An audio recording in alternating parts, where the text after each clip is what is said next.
प्रशासन चालवणं, तिथल्या लोकांना विद्यार्थ्याला चांगलं शिक्षण देणं. आता ह्या निवडणुकीच्या माध्यमातून आपण विचार करा तुम्ही. आम्ही जर काही केलं वाटलं काम तर आम्हाला मतदान करा. आमच्यापेक्षा जर कोणी वाटलं आजी ना माझी त्यांना द्या. आलेत ना घोषवाक्य घेऊन.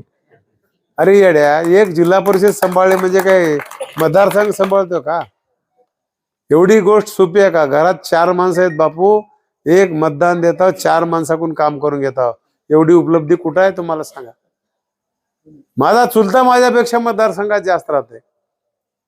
त्यांचं काही वय काय फिरायचं करायचं? पण नाही, आमच्या समाजाचं देणं लागते म्हणून ते येतात.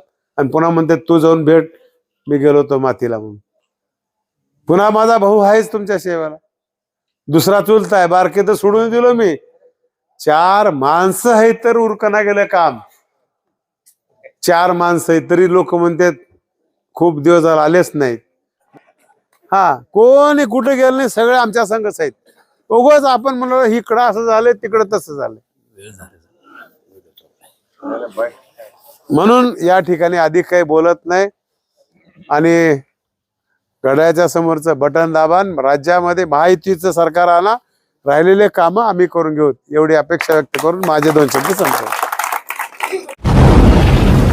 आवाज बहुजनांचा.